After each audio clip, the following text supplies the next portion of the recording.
Ron Kinsley. Here. John Righeimer is excused. Stacy Hessel. Here. Tom Duffy. Here. Dale Schleter. Here. Let the record indicate we have a quorum. Next thing is pledge allegiance. I Pledge allegiance to the flag Of the United States of America. And to the republic for which it stands, one nation, under God, indivisible, with liberty and justice for all. thank you. Number 4, certification compliance open meeting law. This meeting has been noticed to the public and news media as required by section 19.84 of Wisconsin statutes. Thank you. The agenda is set. Number 6, public comment. Ms. Sommer.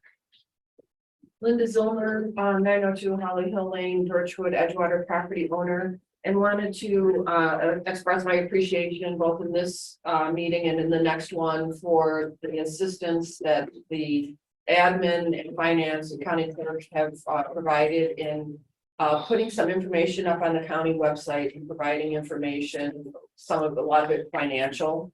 And I hope that my requests have not necessarily been specifically just for me, but for instance, now that I believe there's 10 years of history of the apportionment schedules out on the county clerk website. So any person or town can see trends over the years. And specifically, my interest was with taking a look at ambulance costs over the years. So hopefully maybe the county will continue to look at that as questions come up about, both paying our providers as well as providing the service. So just again, thank you, because I know that there's been a lot of work involved and it's appreciated. And I know I'm not the only one that's taken a look at some of it. So thanks.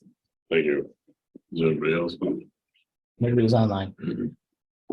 Number 7, the minutes of the April 13th meeting. Motion by Mr. Duffy, second by Ms. Hessel to approve. Any discussion? Hearing none, all in favor of the motion? None. Opposed, motion carries. Number 8, finance department report. Taylor Pack. The numbers are small. April did fall off a little bit from previous year. I think we were down 9,000 from the previous year. We're still ahead for the year, but that did bring the projection down to just under 3 million for the year. Again, we budgeted 2.6, so we're still well ahead of schedule. It did tail off a little bit, but we're still looking very strong.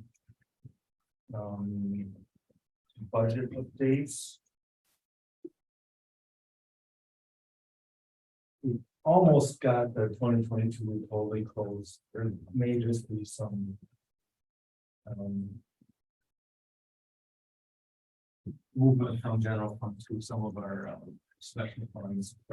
That could be looking at the revenue side on the general for the year. Revenues, negative is good, positive is bad. It's pretty reference when you're looking at it. For the year, it looks like we're under 778,000 in revenue, but that is including that $1.285 million transfer that we're not going to have to do any of. So that's good. Basically, if you net everything out, we're over in sales tax by 488,000. That's pretty much what we're over budget, excluding that transfer on the revenue side for just general. Then when you go down into the departments, a lot of them came in over budget. One of them they came under was ambulance billing was down. For the year, it was pretty much a net. The revenues for ambulance are the apportionment and any revenues they generate. The revenues they generate were down, our expenses were down as well. We were short staffed for most of the year, which saves some money. It doesn't save as much as you think, because then we're paying people overtime to cover the shift. It does help because of a family plan, basically about $15 an hour. So if we're not paying benefits for some overtime, there's a savings there, but the time and a half does eat up a lot of that. But overall, we did come a little under with expenses, so that walked out at the end.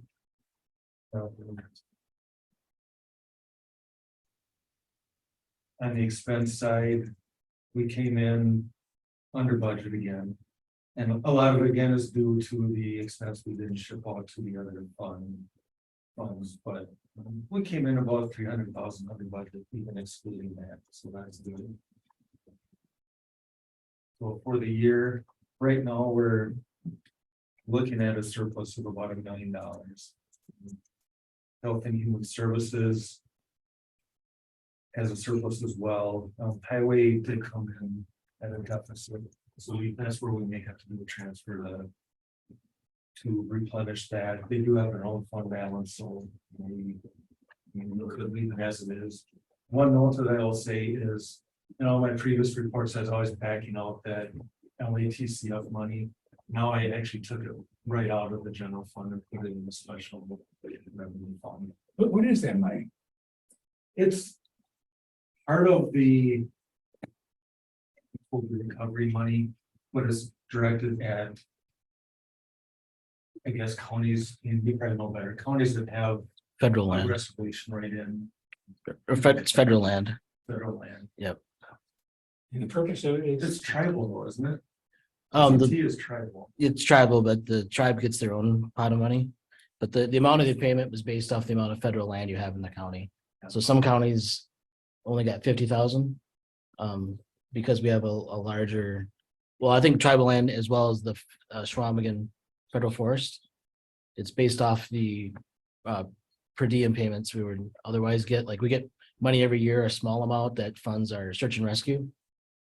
That's where the county's allocated it. But we're getting 750,000. It was additional money that was funded in the bill, the bipartisan infrastructure bill. And are there limitations what you can use it for? No, it's basically general fund. Right.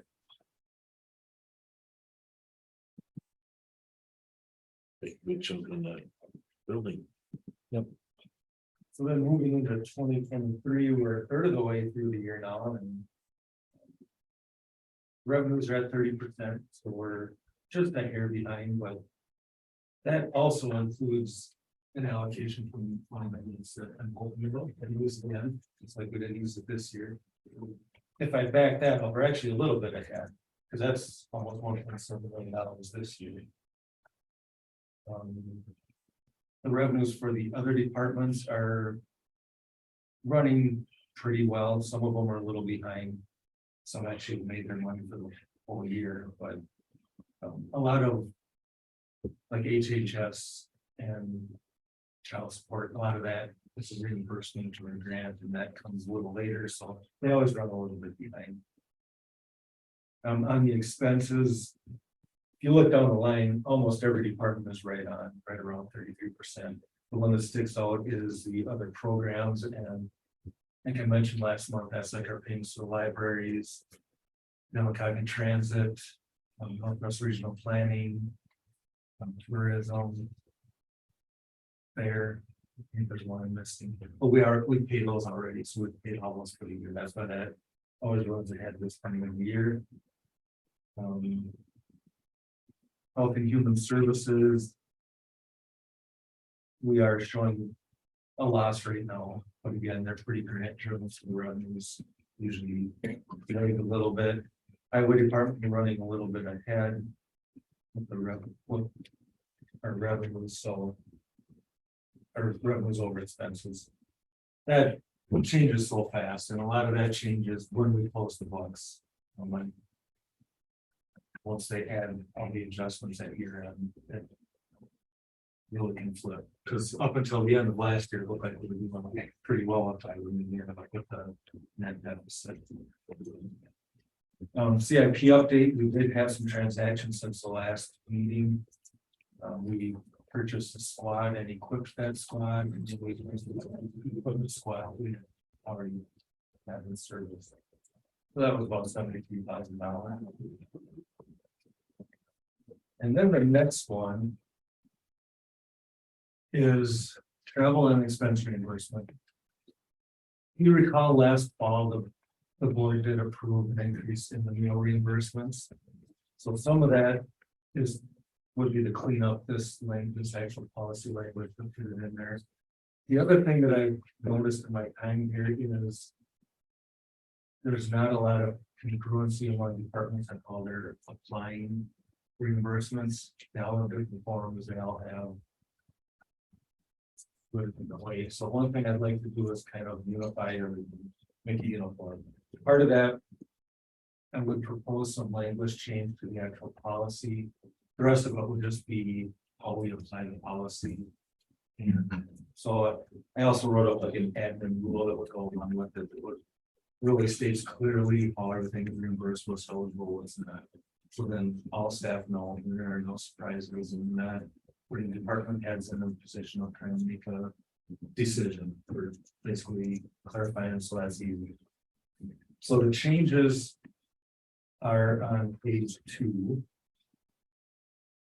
And anything in red is current language that would be scratched if the finance committee and the board approve the changes. The green will be the new language. So under 5 transportation languages, what we'd like to do is give staff the ability to drive their own vehicle a little easier than, because right now they really can't. But departments are allowing it because it's a lot of times easier for the staff to do it and ultimately even better for the county if they did it that way. So we'd like to loosen that language up.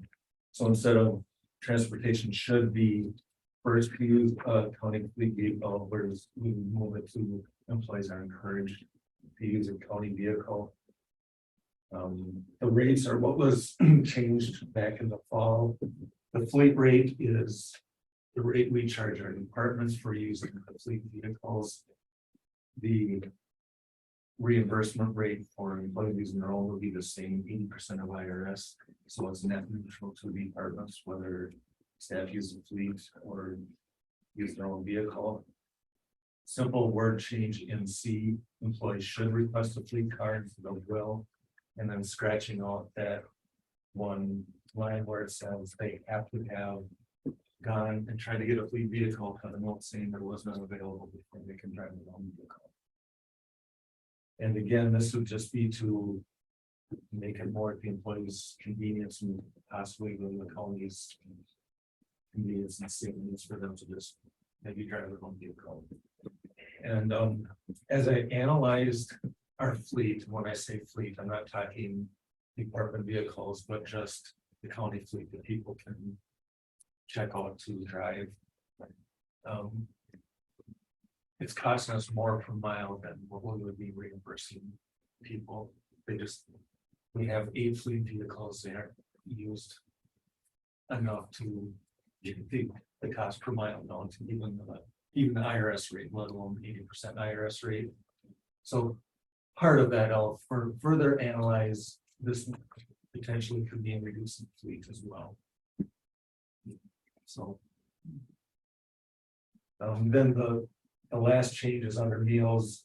D is just changing the aggregate maximum to 35 versus the 25, and that was again done last fall with that resolution. The admin rule would really clarify the meals when they can be reimbursed. There's also the times are spelled out in here, but I clarified it even further, clarified what aggregate means and when that can be used. It's not leaving after work, leaving $300 because we didn't have breakfast and lunch. More like if you were at a convention, after the first day you go out, you skip breakfast because you just didn't want to get up and have it. They provide a lunch and then you go out for supper. You could aggregate breakfast and supper. So that would all be spelled out in there.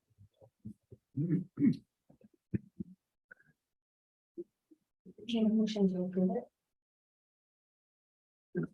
I'll make that motion to approve the recommendation to change the reimbursement.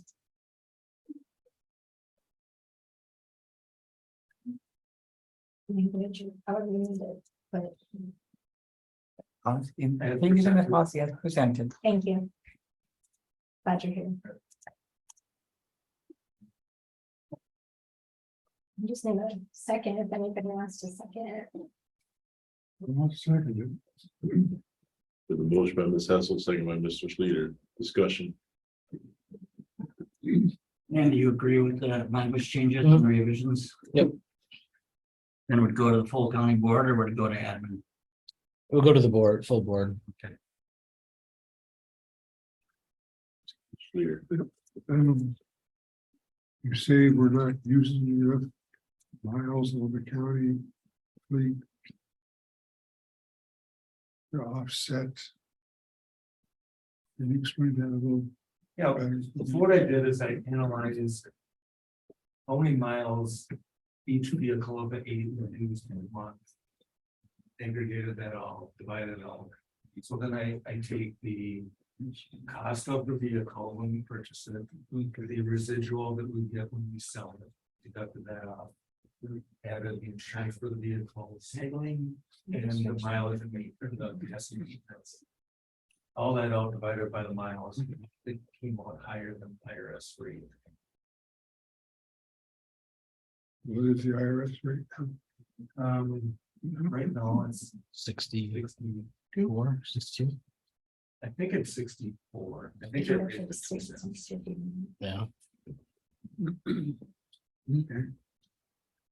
Dale, is that gonna affect Health and Human Services at all? Because I know things changed, but it used to be this big push to use county cars. And if they're not using them, I mean, it obviously makes sense. But have you heard anything in Health and Human Services? It hasn't come up for a long time. But they're still there and encouraged to be used, so I don't think Yeah. you're taking that away from them. I think mileage is, well, a couple things. One, I think we just might have too many cars, like Mike said. But I think still from one of the results of COVID is there's still a chunk of business that's being handled without having to drive. A few less trainings, more of those, still some being delivered by Zoom, and then even home visits. People adapted and found different ways to do that. And if an employee lives in winter and is meeting someone in winter, it makes more sense to drive from home with your own vehicle than to come up here and get a vehicle and drive. Back home, it's fine. Mr. Schleter? I was just gonna add that, sometime in the past, we did talk about this in Health and Human Services. And most of the employers prefer to take a county vehicle because it's not a short enough hop to get enough miles in. And that's as much as I know about it. We wouldn't eliminate the fleet, but we need to eliminate it. So employees would still have the option to use a company vehicle. No, I think that's fine. I don't want to do away with it at all. No. It wouldn't force anybody to use their private, and in some cases, they're still required to use a county vehicle, like if they're transporting clients or public.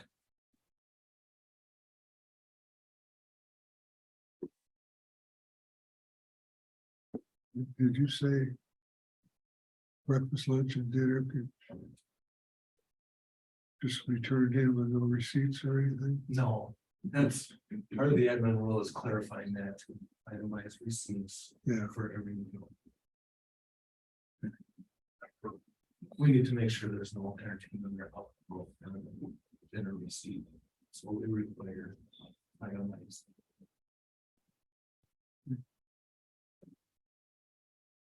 Almost everybody does, and you turn in a reimbursement for either your work or you have to have it itemized.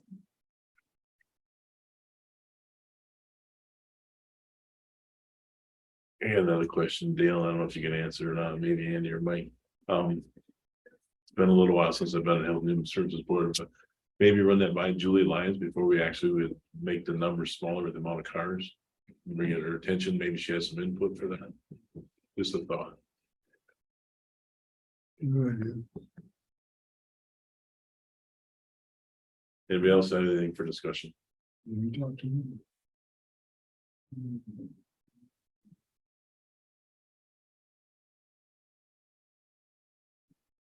He's not talking about reducing it right now, so we can just vote on this and not worry about the reduction. Well, the reduction's not in there. That's, yeah. right? I mean, that's how I see it. Correct, yeah. Okay. So we had the motion, we had the second, we'll vote on the motion, all in favor of the motion, I, opposed? Motion carries, thank you, thank you, Mike. Next is the investment report. You can see on the very right column, the rates are still very, very strong, increased a little bit again. And then moving down to interest for the month, including all funds, $90,000 year to date, we're at 223,000 almost. And then we'll still see the balances of our opioid and ETC up. So again, we're doing very well on interest.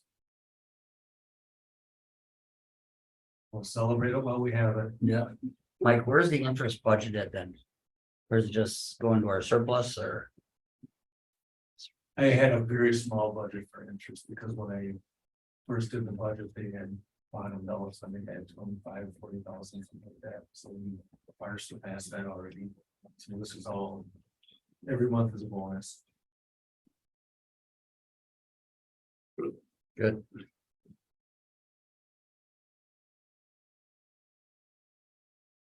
Ambulance billing. This data is now through March. The first thing we'll look at is the aging report. You want to go down a couple slides. Very similar to last month. The number altered up a little bit, the current is higher, and the current incentive is higher. And a couple months ago, I mentioned what I really look at is what percentage we have current, because what you don't want is the ones that are really outstanding, hanging out there.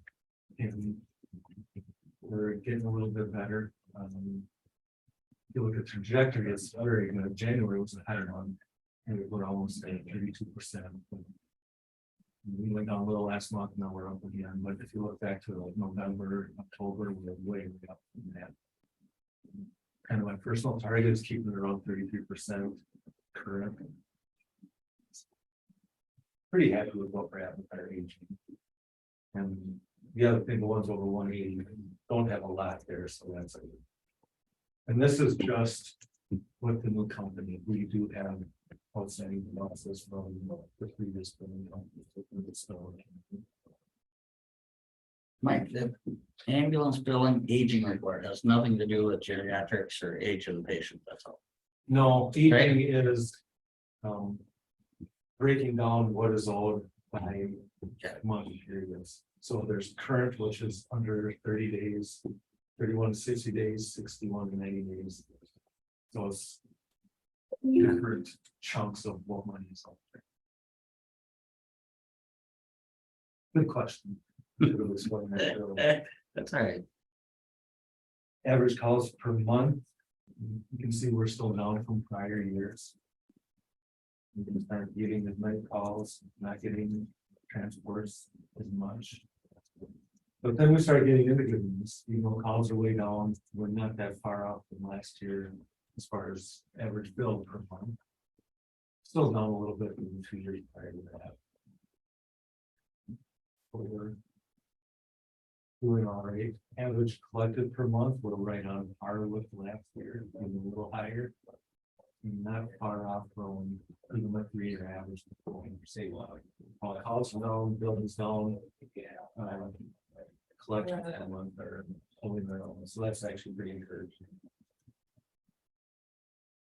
The percent, and this is where it really starts getting to be good news. We're almost up to 40%. We're at the highest of any point in the last 3 years as far as percentage of bills versus collection.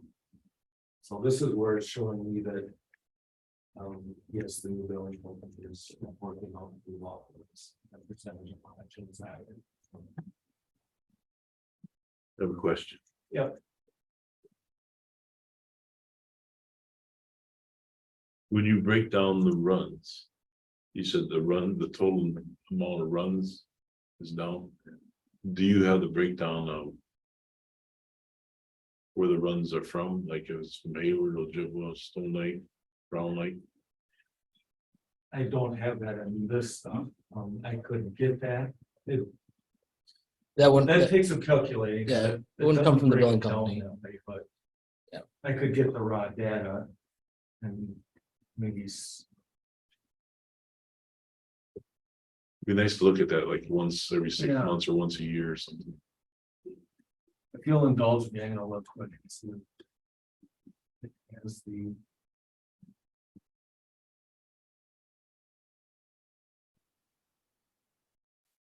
don't know if the billing data has that, and it has who the That's what I'm gonna try to look up. payers are. Yeah.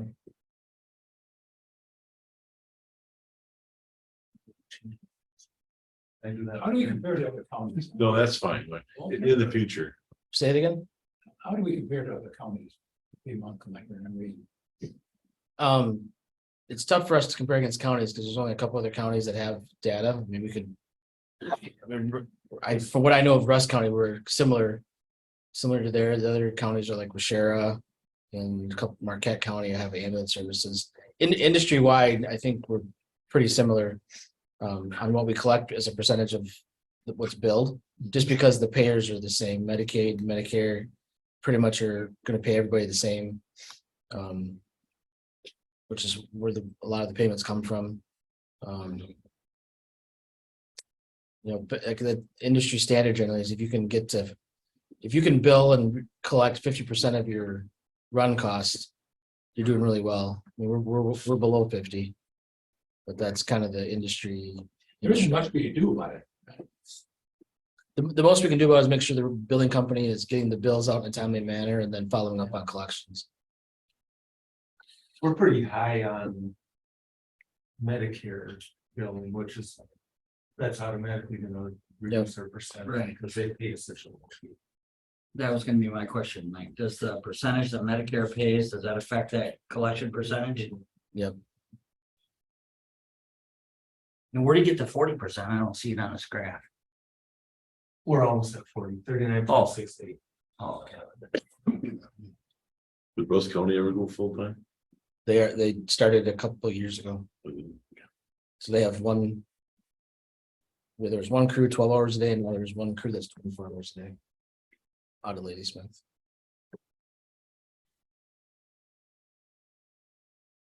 Yes, Did we ever agree to pay those other townships the offset No, from getting ambulance service somewhere else? Is that No. still coming through? we're still Or still being discussing, discussed? still being discussed. Okay.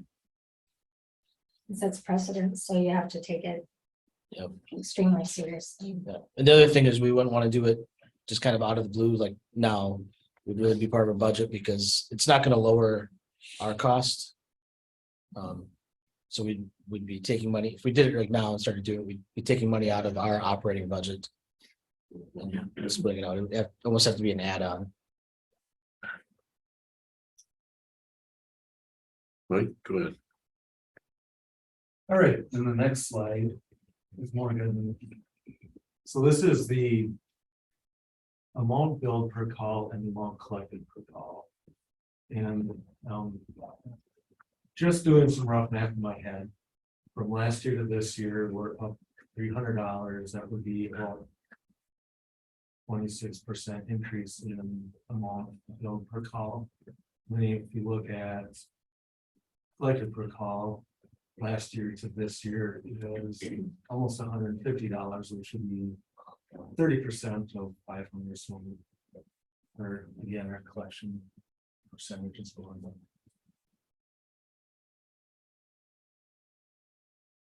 And we did raise our rates this year, so that's part of the percentage that are pointing out that yes, we raised our rates. That's why the bills per call are up some, but the collections per call are up even a higher percentage than the billing rates.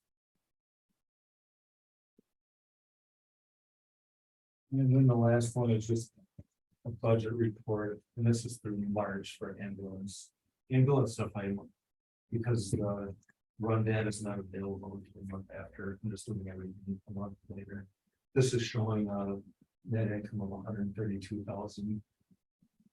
As of the end of March, I think the end of April is down to about 4,000, so that is going to change month to month.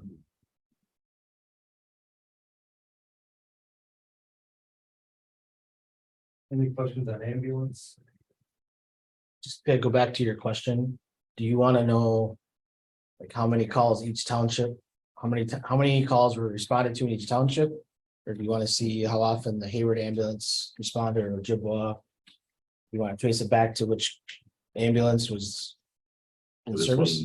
one, I would like to know how many times the Hayward ambulance went out, how many times the Ojibwa ambulance went out, how many times around, how many times.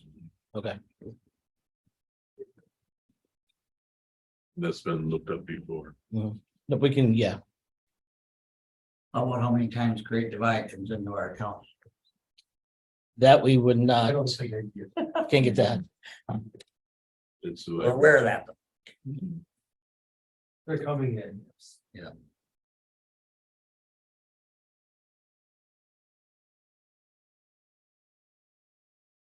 all right, so what's next here? There have been some discussions with the hospital. To improve the amount of transfers we can get, but also we do a lot of transfers internal, like I think we call them haulbacks. It's where somebody comes from a nursing home or a facility, goes to the hospital, and they need a way to get back to the facility. And so normally we can't get paid for that transfer. So they're working out a rate for that the hospital would pay to transfer people back to their care facility.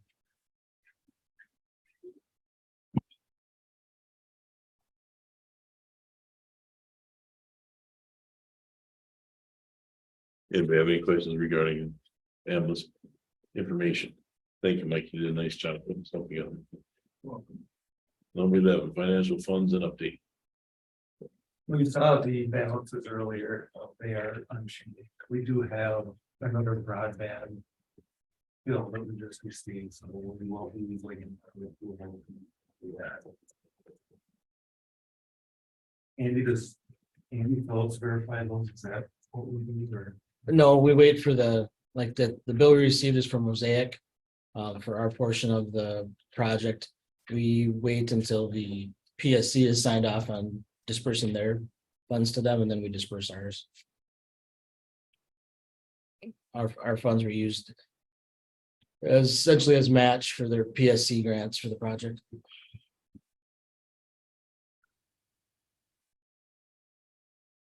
The opioid funds, we had CJCC yesterday, we didn't really get to talk about them, but we're still, you all have seen the public health, some gap analysis and the kind of blueprint for how to address the drug abuse opioid issues in the county. That's been not put off to the side, but slowed just a little bit because of the transition to human services with Paul's resignation and Julia taking on the director spot. We're realigning the public health area. One of the public health nurses, Joyce, was at CJC yesterday. She'll be taking over some of the opioid planning, and then probably still another month or two before you'll see a budget for trying to implement some pieces of that plan. Part of it, honestly, is now that Julia is in the human services director role, giving her a little bit of time to, as part of that, to work with each of the divisions. She's going to be meeting with them all and just learning a little bit, but also, I would say, feeling things out, because some of that, the opioid work involves multiple departments. It involves law enforcement, it involves the court system. So we're going to, quite frankly, try to break down some silos and put together a plan that involves all the pieces we need to make it successful. So is there any proposal to be able to have programs that are existing apply for that money, like as a grant option? Like, can they contact public health and say, we're doing this program, can we get some of your funds that are already proven successful for our program? Like, how can they help the existing programs? It seems like they can have this money to make posters, but if there's existing programs, can they donate to those existing programs through law enforcement or something else? Don't know if there's necessarily, I can't say that there's any grant possibilities in there, but there is funds that would support other programs, but I think mostly through assisting the individuals that like covering costs for somebody to be part of a program. So for training, things like that. No, like the public. Like if somebody needs housing for recovery or funding a transition, like a facility in the community, I think there would be monies or the part of that potentially, I mean, everything you saw in the outline is kind of the wide array of possibilities. They'll narrow it down when they're with their budget request. But, you know, I just know that transitional housing or, you know, sober living, those types of things are part of that, is identified as a gap in the community. And so potentially if there's individuals who need that assistance, there'd be opioid money that could be directed to the facility to provide that service to them. But else, And not for law enforcement programs that are existing already, that are shown successful. No. not specifically, no.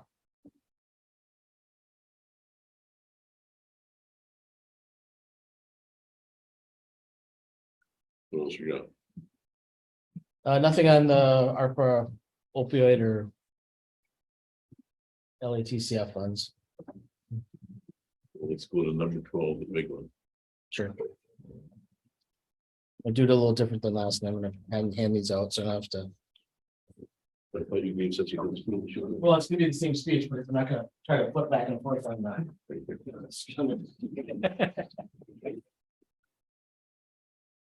And this one out and do some explanation. Killing me. I don't like to print off. So where we're at from a timing standpoint is the new courtroom is up and running.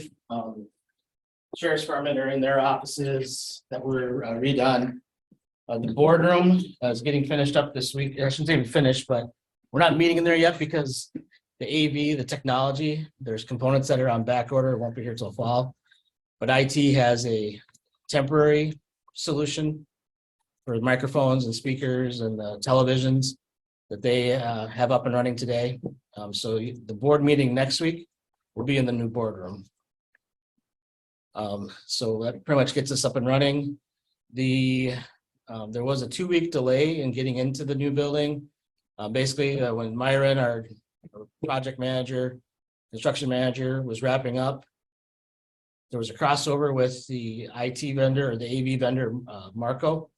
So Marco had to come in after they were done, which delayed moving over because there was a jury trial that could not be rescheduled, so it had to stay in the old courtroom. And so that happened, but the 2-week delay meant that Myron could not start remodeling the old courtroom for those 2 weeks.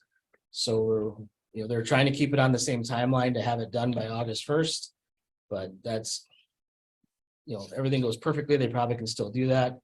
But they have already pointed out that, the 2-week delay was not entirely their fault. So they've just, we have a good working relationship, but still the timeline is to get done by August 1st, and then have us take occupancy August 14th. That allows a couple weeks for AV and furnishings and all that to be installed after Myron completes their work. So that's the kind of the timeline, or the updated timeline. Where we're at financially.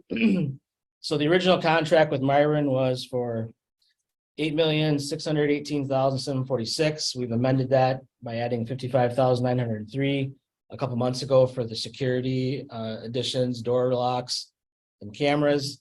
So our new contract is 8.674. Outside of the 8618 contract with Myron, there was $1,452,000 roughly of county costs on top of that. That's what gets the project to the $10,071,000. The $1.4 million that was the county's responsibility includes venture architects for $648,000. There were document reviews, plan fees, topographical surveys, a lot of the preliminary work that you had to do early on, and then also the AV that was installed, the furniture and fixtures, moving costs, asbestos removal, the telecom relocates, like the broadband had to be moved, overhead, electrical had to be relocated. And then the cost to acquire Fifth Street and abandon it was all part of that county cost outside of the construction contract. So all told, I mean, we're gonna obviously max out our Myron contract, and then we're pretty much, we're about $20,000 over budget on the other county costs. We're currently at 1.3, but we're projecting to get up to 1.472, so 20,000 over the original estimate. Primarily, there's a couple tickets or a couple items that went over. The Excel utility relocates were not budgeted for. That was $15,000 added on. And then asbestos was budgeted for $11,536 for environmental and hazardous removal. Currently, we're at $26,234 for that. So that includes the assessment cost as well as the removal. So just as an example, the quote, or when the company came in to quote the second courtroom, they estimated that cost alone at $11,450. And they started working in there a couple weeks ago. And within the first few days, they found that it was actually twice as much asbestos as they anticipated. So they had to do removal of all the flooring. So that added another $9,560 just on that piece alone. So so that's where we're at financially. We're at, or actually above budget. The other thing that Myron's construction contract included the contingency of $395,000 originally. So that is pretty much exhausted at this point. A lot of there's, I think, probably 60-70 different items that they use the contingency for. We were involved in most of those discussions. It's everything from things that were not in the original scope, or things that were different from the plans to when they actually went to remodel or move walls. Walls were in different locations, which added cost, or there was, I'm just looking off the list here. Roof drain, well, yeah, there are some things that they did as part of their construction of unanticipated conditions. Then that's really what the contingency is for. There's some things that when they were doing installation, an example that we've used a lot is the roofing. It needed to have a parapet underneath it, or in order for the warranty on the roof to be valid. So that was added in. Can you explain that a little bit to make sure everybody understands what we did there? Yeah, I mean, basically you get roofing material. I needed to have a plywood layer underneath it in order for the warranty on the shingles to be valid. So they had to incur the additional costs. That was not, plywood was not in the original scope, so that was added in. Is it about the drain coming off the roof underneath? Yep. So that's the other big portion, is there were some things that we agreed to, or in the flow of construction that came up.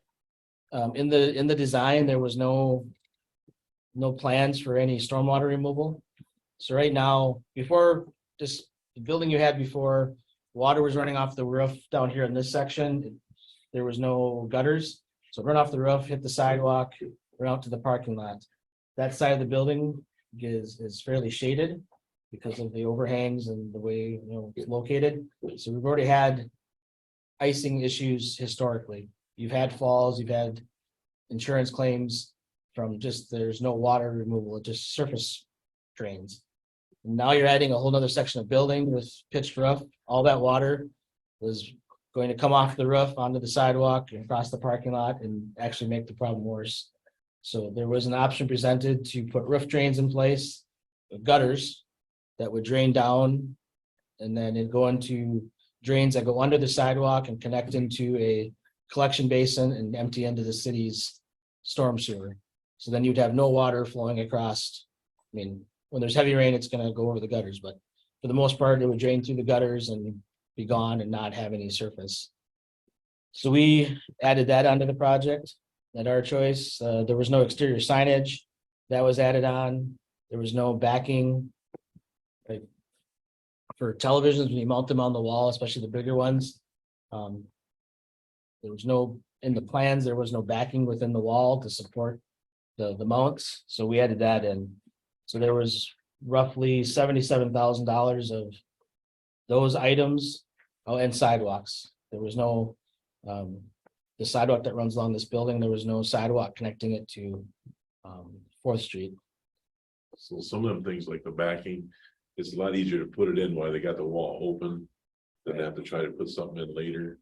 So that's when we told them, go ahead and put it in, and yeah, we have extra cost. That the full board was unaware of, but we knew that. Yep, and we did that. And it came out of contingency initially because there was contingency there.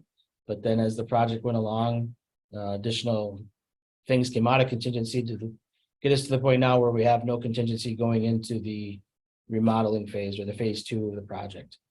So Myron has informed us of that and asked us to consider additional contingency. So the sheet I just handed out to you at the bottom shows the additional contingency as well as a contingency for added general conditions and time and material. Right now, if they can't get done by August 1st and they have to push contractors out or stay mobilized here longer than the timeline, there would be additional costs if it goes further into August. So that's the 35,000 there. So Andy, why did we sign a CMAR agreement with them?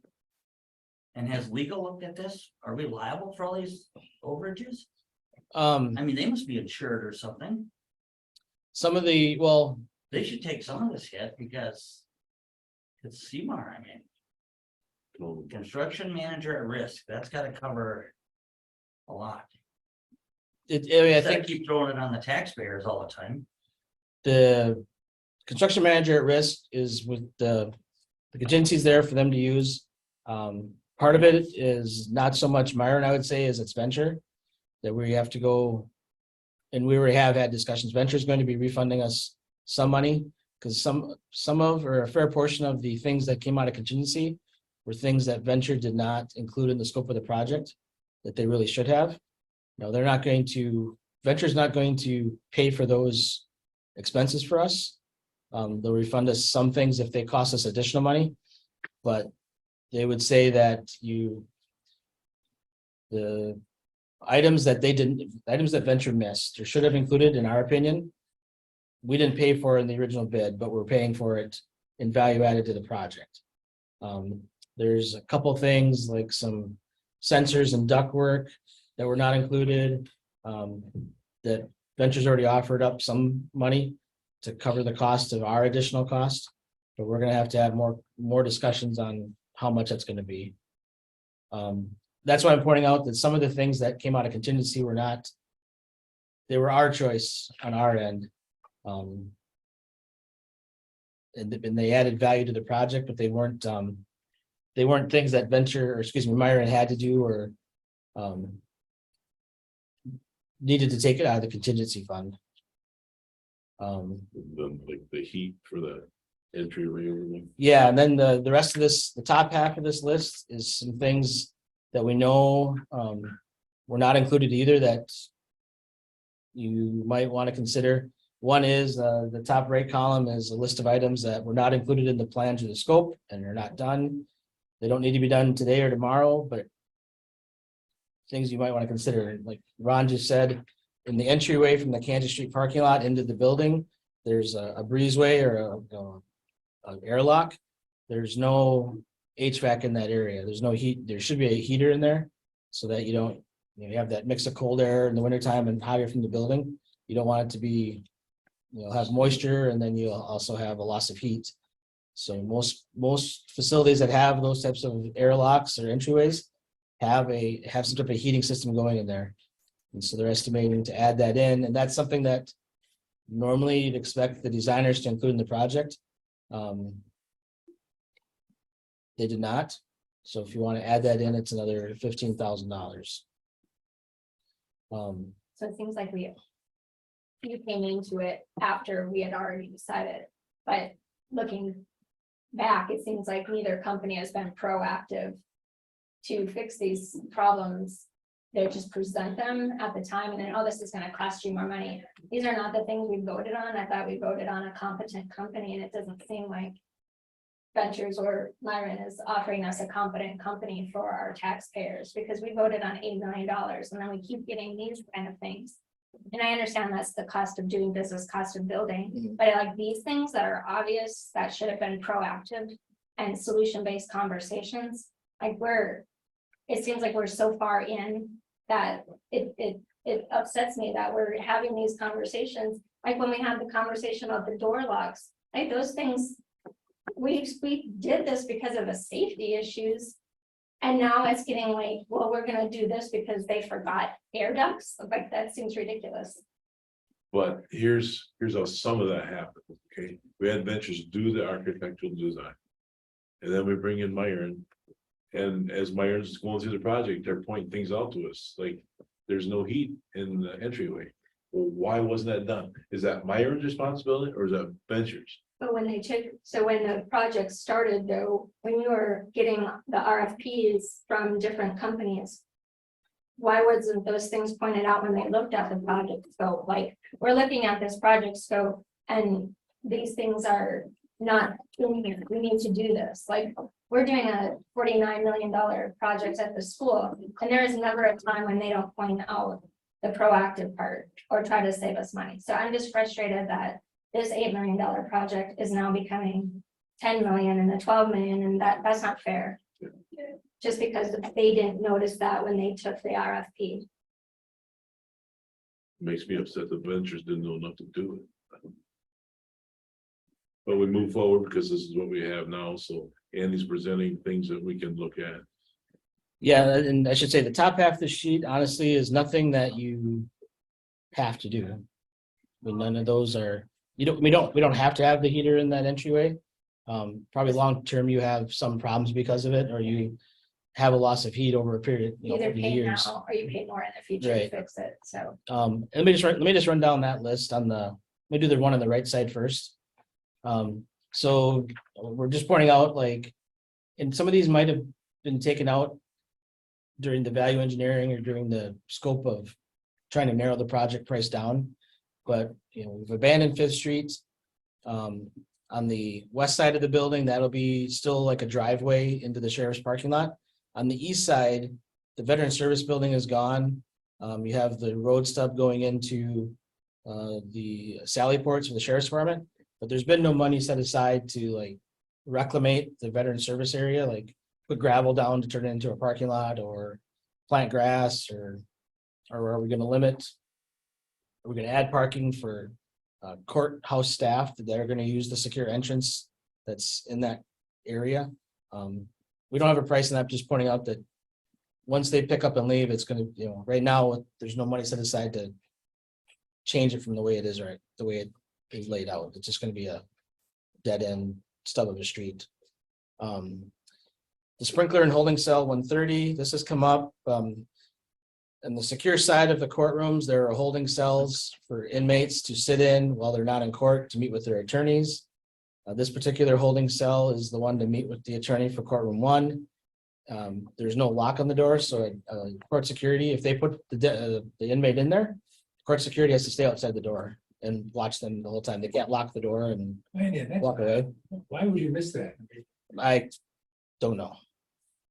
So, and the only way to be able to put a lock on the door is to make sure it has a sprinkler so that it's meets the fire code. So it's a couple $2,500 to stub a sprinkler, and the sprinkler runs right down the corridor next to it. Why they didn't stub in a sprinkler, but this has come up, as you could say, why didn't Venture put it in there? That'd be the number one. They should have known that. Myron picked up on it when the locks were going in, because we asked about it. Because when sheriff staff, court security started reviewing the building, getting into it, they noted there wasn't a lock, and that's when we found out there couldn't be a lock because there's no sprinkler. So, and How do we begin to negotiate these extra costs? we can go back. I mean, that's what I said. Like, we can go back and negotiate things that cost us more money in the project or were unanticipated, but things that were not included, it's hard to negotiate anybody else to cover that, because we signed off on the building as well, as did the court, because there's some things I'm gonna talk about with the court that they thought they were getting, that they aren't getting, that they feel we need to do, because it didn't come out the way they thought it was going to. Things like water runoff from gutters, and that's just ordinary construction should know that. Yeah, And and I don't know if that was taken like in there and taken out at some point to get the cost down to where it was tolerable, or I don't think if it was that's just oversight, or. That was something that Meyer brought to our attention. It'd be a good idea to take care of this right now, and that's what we chose to, yeah, we better take care of it. What else you gonna do? I guess to me, it falls back on Ventures. Why did you foresee this? well, who negotiates with them, with ventures? Usually, Yeah, we have not, I would say we have not negotiated. We've had discussions on a couple specific items that they've acknowledged up front that they screwed up on, and they've made an initial offer of how much, and it's not tens of thousands of dollars, it's thousands of dollars that they're willing to refund because of that mistake. So the sprinkler, these next two items are just things that have been observed. When you look at the building, they're not priorities, they do not affect the ability to operate.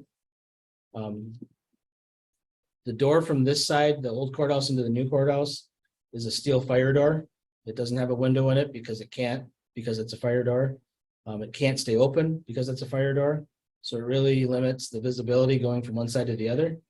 That could be redesigned to tie it into the fire system, so that if it would be held open, so you can see from one side to the other, when the fire alarm goes off, it would release the door, and then the door would shut, so it would be acting as a fire door.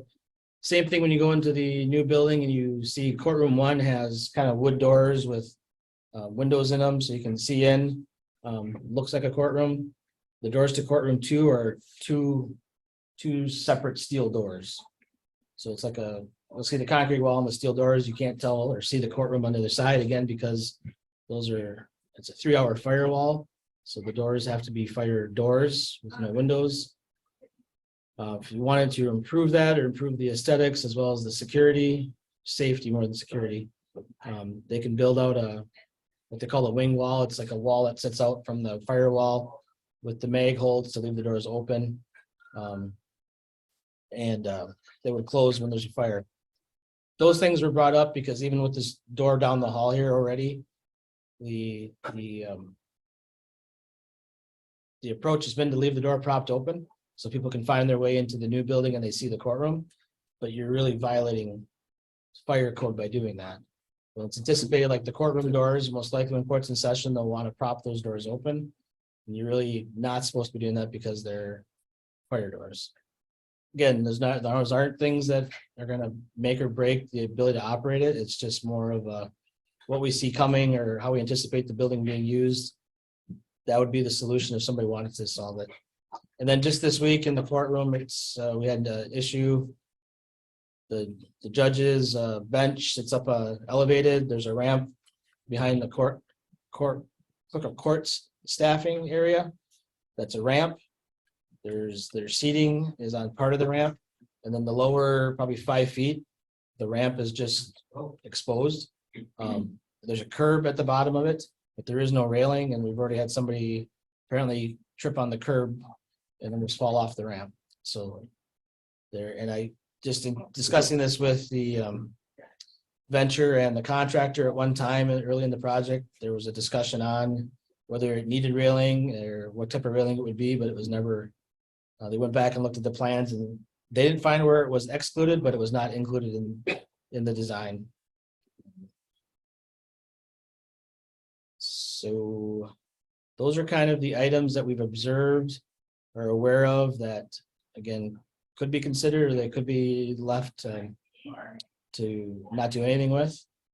On the left side are a couple items that the court has pointed out. And I'm just gonna, for reference, I'll share a picture here.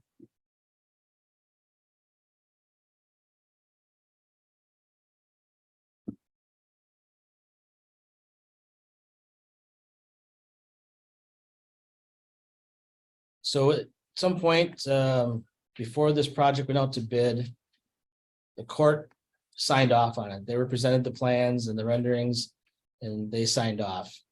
And that's actually been a little bit of a contention point because they didn't provide the sign off. They did it in email. So Venture had to go back a couple months ago and get the actual sign off. But this, they provided this picture as the rendering that they agreed to as part of their explanation of this. There's two things. One over here, kind of in the right corner behind the jury, is a door. That door, primary use is for the jury to enter and exit the courtroom to go to the deliberation room. All the other doors, like this door behind the court reporter, the door behind the judge, the door over here, there's a door on the side into the secure hallway, are all controlled in and out by badges. So if you have a badge, you can get in through those hallways, and to leave to the secure areas of the courthouse, you have to badge out, except for that door for the jury. By code, by the design and the code, it's an egress door for fire safety. So it has a push bar on it, just like you'd see on any exit door, so that you have an easy way to get out. The court is saying that it's not secure and it's not safe. It's not what they agreed to. And it goes into the code, like within a room that size and that wide, you have to have so many exit doors, and they have to be located so far apart from each other. So that door, and then the main door when you enter the back of the courtroom, are the egress doors. So they have asked for that to be addressed. We have a temporary solution in place to secure the door. And we've requested a variance through the code inspectors to allow that door to be secure, so it's not a fire exit. Basically, we had to do some, honestly, in order for the court to start 2 weeks ago, we had to secure the door, and that was the only way they were going to start using the room. So if we don't get a variance on that door, that will take a more invasive and costly fix to it. So either we need to convince the court that that doesn't need to happen, or I don't know what happens when the court and the county disagree on funding this. So we might have to find that out. We have that on the list. But right now, I mean, it's costly because the wall's in place, the door, the frame are all in place. There is no electronic controls within the door to control the lock. So if you have to add that in, that'll be expensive. The other thing that the court is, well, there's a few things, but from a major construction standpoint, the door behind the judge right here, this dark paneling, the door and the wall are supposed to match according to what the courts agreed to. The specs that Venture put out and that the builders built off of do not have that. The door actually matches the wall over here. It matches the door that's in the wall, because all the doors were the same. So all the doors match. It's a lighter wood grain than the darker wood grain. I would say, let's say the court is unhappy and wants what they agreed to, is what they've conveyed to me and I'm conveying to you. The cost and the solution that's been come up with, because this is not just a problem in this room. The second courtroom is designed the same, it's identical.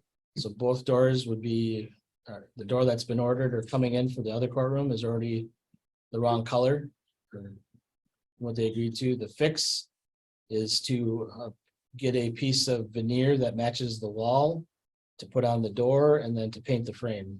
And the veneer and the application, they're estimating at $1,500 a door to do that. So You wonder, is this the first courtroom these guys have built? I can't believe that they don't anticipate some of this stuff. yeah, Well, well, much of just a layman, all of a sudden, like you mentioned, we all of a sudden dump all the shit back on us and say, the price keeps going up. yeah, well, I mean, there's a lot of things that fall into that category. This one, I don't know. I mean, there's a question as to whether when you approve, when the court signed off on this, or even when the county, did they sign off on the picture? Or did they sign off on the scope that was put out for the contractors to build? Because there's, I mean, even small things on this list, the court's expecting the state seal that's on the wall to be put up. So we were trying to find some place that makes the state seal, and we have to order flags for the courtroom as well. So that state seal that's there is not good enough. There's not one there. Yes. The judge had one of his own that he had made to put in the old courtroom. But yeah, that's not gonna cut it. Oh, that's not, okay. With the flag, shouldn't they? Governor Evers give us the flags. I don't talk to Governor Evers, but I could get one from Ryan. So where do we go from here? Well, I guess part of it, I mean, none of this, I honestly needs to be like decided today. We're bringing it up today though, because we're working on the bond, we're working on the capital planning for next year. And I guess to get out on the table here where we're at. There were, let's see, what else? So those are the courtroom things. We'll know more about the door as soon as we hear back from the building inspector, and the venture is working on that, trying to get the variance so that we don't have to do any changes to the egress door.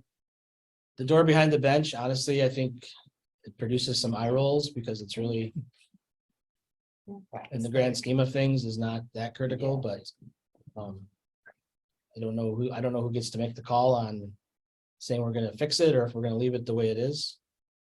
I mean, this is my opinion, strictly opinion. I know how the judge feels. I know how the court feels. If you walk into the courtroom and you didn't know anything about the door, you wouldn't look at the door and go, boy, that looks odd. You wouldn't, but other people have different opinions on that. But actually, the door on the attorney and prisoner conference room, they got, anybody knows they have to have a lock on that door for the prison. That's gotta be somebody's responsibility on the contractor's part. Yeah, I mean, that's, I mean, you can, and how you say this, I mean, we could try to fight that, but it's not something we paid for and didn't get. I mean, we shouldn't pay for anybody to design that or the cost to put it, the cost to get it designed to be put in. But I don't think we'll be successful in getting them to pay for it because they missed it. If they had included it, we would have had to pay for it anyway. We would have paid additional, you see it on, yeah, it's frustrating. There's a lot of frustrating things, but we'll negotiate the best we can on some of these other things that they did mess up, and we think it did cost us additional costs. You need some help in negotiating those dues? Probably will at some point, yeah. We have not, that's why we have not even started actual negotiating.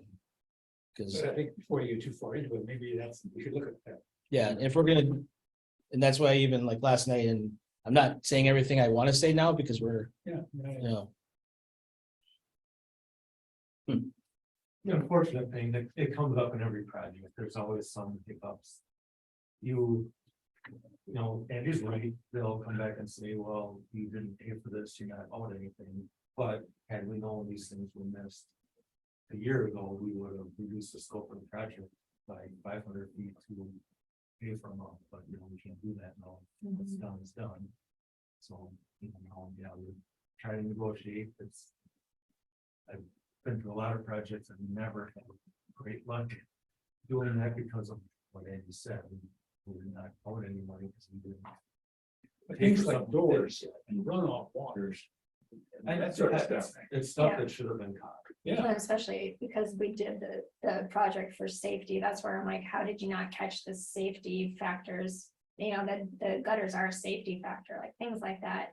The colors of doors and crap like that, I think are petty. I think the biggest thing that we have to focus on is how this is gonna be the safest for everybody involved. Right. But And just to go back to the marks and the safety things, yeah, we need to take some of that blame because we added things. I mean, the design for the cameras and the badges and all that was part of the plan.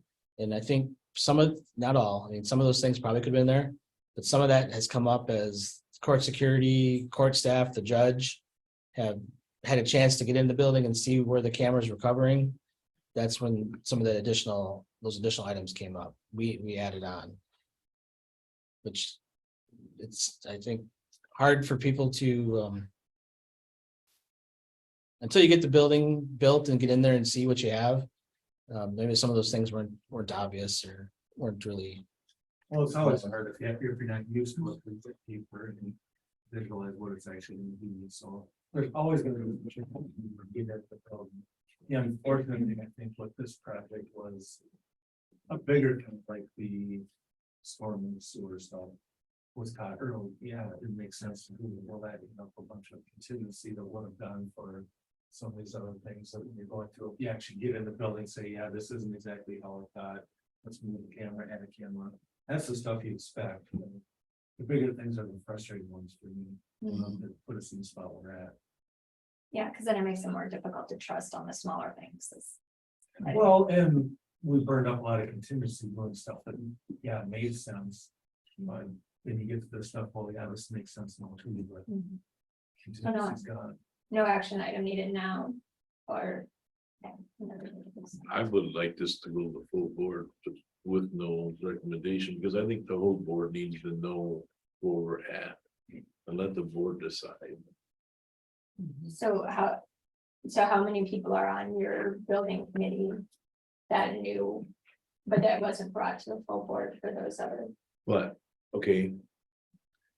But when we gave courtroom remodel updates, we told you about the stuff as we went through it, but now it's all presented as a package, okay? Then it went through Public Works, so you chair that, so that, I know there's some discussion there, right? Yeah. But I mean, not all the committees have had an update because it's not on the agenda, but the full board has had the updates, so the full board has heard it. But now it's staring us in the eyes, and Andy might put it all together for us.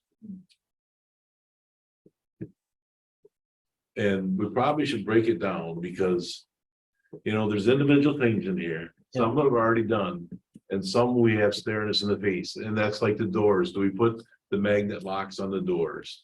That's gonna cost us extra, or do we leave the doors shut? If someone's gonna prop the door open, now you're in violation. And in the courtroom itself, because someone doesn't like the door, are we gonna spend $3,000 to put veneer over the door? That's gonna be a choice to me for the full board to say, we got you your room, here it is. I'm sorry you don't like the color. Yeah, the major items up there, none of those things are things that need to be, the railing might be something that's a little higher. Just because it's already in use, but the other things are. Whether we do those now or 3-4 months ago from now, or a year from now. Don't really change there's nothing that needs to happen now in order for the rest of the project to stay on track. I kind of think that railing probably should get put in because we don't want people falling and get hurt. If the railing's gonna help somebody. It cost us more. Yeah. Especially if there's a lawyer. Right. The stuff at the bottom, we're gonna have to address, they aren't really big ticket items, but. There were no podiums included in the spec for the furnishings for the board, or for the courtrooms. So for the time being, they're using the one out of the boardroom. You know, there's, just so you know, there's only 12 chairs for the public in the current. That were purchased already for the boardroom. We have additional chairs we can put in there. Just so you know that they'll be. Not the chairs that match the other ones, but It's gonna get us by. they'll get us by, definitely. There's a Kansas Street conference room, and then there's a conference room in the sheriff's department. There was no AV in the budget for either one of those. Like a monitor on the wall and ability to do conference calls out or Zooms out. The public benches sitting in hallways, we think we've got that figured out. We pulled all the benches out of the old courtroom, and maintenance is gonna take a crack at refinishing them so we can use those as public seating in the new building. Flag displays, state seal, I'm looking for a vendor for the state seal. And the flag displays, we're just gonna end up going ahead and ordering those, so we'll get that. Right now, the courtroom is using the flags that the sheriff's department had in their basement. They're not ideal, I guess, but they're getting us by. But we'll need another set of flags for the second courtroom, and the boardroom should have a set of flags as well. You can get them at down. We can get the flags, we need Yeah, the, the holders, the VFW will order them. well, they will, order them, okay. I didn't know that. Yeah. And then Tweed. The the old courtroom had a LCO flag in it. I'm assuming we want to keep that going, so yeah, we're gonna need a few more flags. Okay, We're not paying for no. I, So we're going with the flag displays like are in the picture, because there are new rooms, we're not going to tack things to the wall like the old courtroom. And then the other thing, the fixtures were all spec'd by the vendor that was part of the project. The tables that are in the courtroom, probably not ideal, but we're looking at they're very small for what goes on in there. And they don't match the rest of the courtroom, but Tim and maintenance built a lot of the other furniture on that side of the building, so they're gonna at some point take a look at building tables to replace the ones that were purchased that are in there. We could tell the lawyers to bring your own table.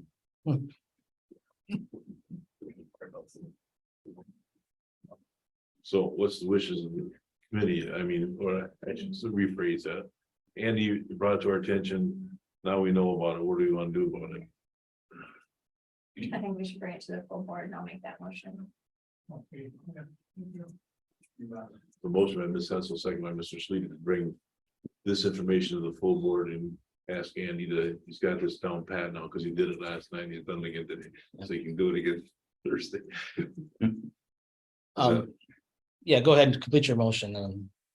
All in favor of the motion? I, Opposed, motion carries. Thank you, folks. So just, it is, I mean, most stuff up top is mostly optional. The other items on here are essentially contingency. Based on the asbestos, we know that cost is up, but there's always the chance that we won't need contingency, but based on how the rest of the project has gone, there probably will be some need. I hope it's not for the full amount that they projected. We'll know, I think, in the next month, because right now they're in the middle of pulling off the old roof. And all the known conditions, all the unknown conditions should be known within the next few weeks as they open everything up. But I guess we're bringing it up now because the next thing Mike's going to talk about is the bond issue that we have want to get out, that includes the amount, not in this amount, but includes the additional monies for the courtroom as well as capital improvement projects that were not bonded for in the original bond issue. So he'll talk more about how we could accommodate this if you wanted to. Go ahead. All right. The past few meetings, we've talked about how we, through our bond council recommended to combine 2023 CIP, 2024 CIP. Refinancing the property we bought in December, and then remaking the courthouse into one issue, so we save money in insurance costs. We always talk about a $4 million resolution. So this is the actual resolution. Asking a resolution, $4 million doesn't need a pass fee for that. Whatever we need when we get it all sorted out, we will do. 2023 CIP obviously been approved. That was, I think, 1.367 million. So I put an estimate in for 2024 CIP, which I have most of those back and compiling numbers. I don't have my own numbers for it. So I'll kind of get it together. The repayment of the purchase of about 330,000. All that. The land. State loan, yep, the land. The state loan that we took out in December plus the interest. The reason it makes sense to roll that into this is state loans are now really frowning on paying them off, prepaying them and paying them accelerated. We always intended to pay that one off right away. So rolling it in, we can pay it off sooner this way than sticking to the repayment schedule for the state loan. And then about a year ago, I believe it was, the board did approve another 2.1 million or so for the completion of the courthouse. Subsequent to that, the board applied about 1.6 million of ARPA money to that. So that still is a $500,000 gap, which would roll into here. the hope is we can get these things we need all within this issue amount. It's gonna be pretty tight, honestly. So, you know, there are other things we can look at to, if the whole board chooses to take any or all of these recommendations. So this, this resolution then includes the capital improvement plan for 23 and 24. Yep. What is the number for 24? I don't have About the that same? compiled yet. It's Estimated about the same. 1.3, something like that. 1.4, something like that one. Then you got 330 for what we owe on the land. Yep. 500 for the gap funding. And does it include this then? Hopefully some of it, because there's a little more, I think there's about 700,000 remaining. They can go towards that, it would include some of these potentially. We just don't have all the numbers firmed up yet because we aren't far enough into phase two, when Andy put in a contingency of 100,000. We don't know what the final cost is going to be. So this influence will be probably August 1st.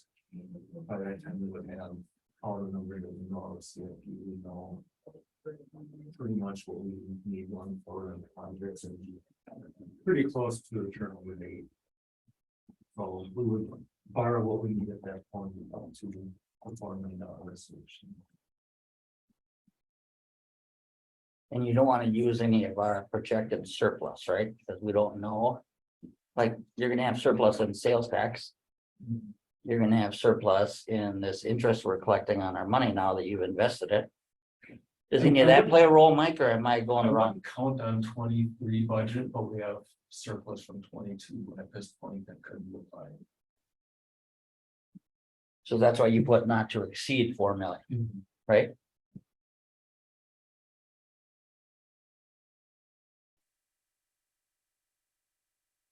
Thoughts of the committee.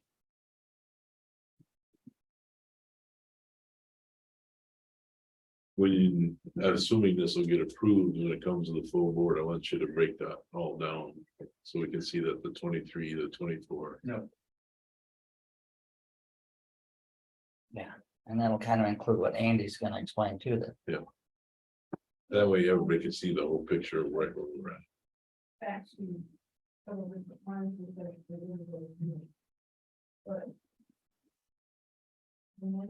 So what's your wishes for the resolution? 4 million. You like that idea that he's got it all packaged together? Yeah, I think he's shown us his capabilities of doing things right these last 6 months, so. I haven't been here for 6 months, how long have you been? So, Seven. No, actually, it's 10 now. Okay, well, so. I 10 points. I think there's been a lot of data that we haven't received in the past that I appreciate, and I'm okay with bringing it to the full board. so this resolution, we should have a motion and a second to approve it, to get it to the full board. I'll make that motion.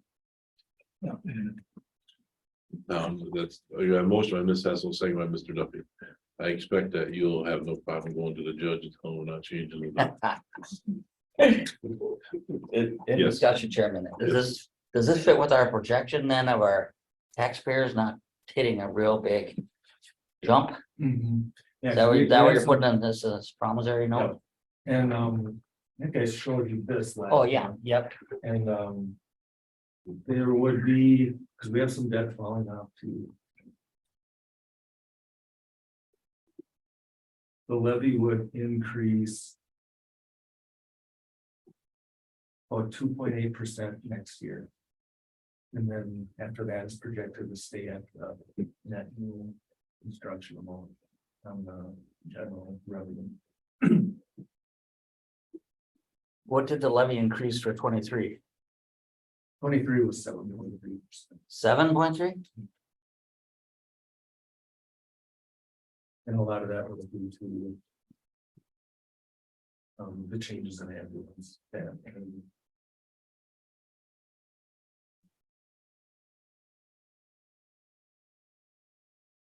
that would be the one. So what things that are falling off is the 2020 CIP will be done. the 2021 CIP will be done. And then moving forward, and we talked about this for a while, instead of spreading those CIPs out, we're going to repay them then from this point on in the year. So then that'll easy to budget for and with them without increasing taxes. On that. That'll cause a steady mill rate from now on. Andy, does any of this shared revenue help with this? It'll help with our overall budget if there's an increase in shared revenue. The debt service portion of I mean, we're gonna end up with a fairly flat debt service level as part of our mill rate. I don't know off my top of my head how much that is of our mill rate. The goal is to make that pretty consistent, but shared revenue will help us with the other operating portions of the budget. Because the debt service levy is outside of the levy cap. But I think the short is, I mean, everything, the up to amount. Take what I just told you about it out, is already things we've already discussed and planned on borrowing for. The capital improvements, the refinancing the land, the portion of the building that the ARPA funds are not covering. So that was all part of the debt service plan that Mike has worked out with our bond council. We don't have the dollar yet, do we, have the shared revenue that we're gonna get? No, and that's why, Approved yeah. By the state Right, budget. that's what I so, thought. yeah. Yeah, I was gonna talk about that during admin committee, but it's not even worth a long conversation because There's still a ways to go. there's, a long ways to go. What are we using the LATCF money for? That's Does what we're that saying at the Actually, meeting. we have 377,000 right now, but it'd be the second. About August next Sunday. We're gonna be done before 10. That's our most flexible money. Yeah. I've talked to Mike. Us tagging that to anything. No, I've talked to Mike about trying to put that off as long as we can. You know, there are some other projects that would be nice to take on outside of the county operating budget.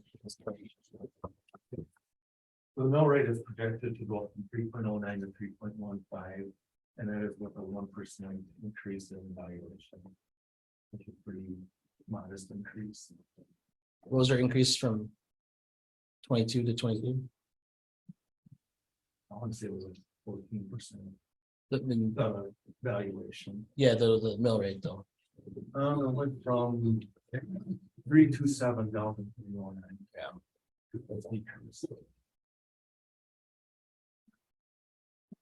Okay, we're good. We have a motion by Ms. Cecil, second by Mr. Duffy to approve the resolution and forward it to the full board. All in favor of the motion?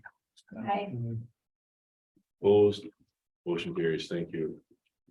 Signature before you run. And then each of you will have to sign that as well. Future agenda items, well, Mike keeps informing to us, and that's good. How about for future agenda items, Chairman, what about looking at our surplus and how we're gonna use that? Cause I know in past years, didn't we do it for employee retention or? Last year we wages? did an employee retention. David? Cause with our new interest now and sales tax, you know, that might be a significant amount, might be. Right? Potentially. And Mike does a great job for us. I wanna add that to Ms. Hessel's comment. For 6 months, maybe. Yeah, All right, the last board. and because I told Ms. Cecil will be done by 10 o'clock meeting adjourned. Yeah. You have 30 seconds. Anything new on the carbon tax?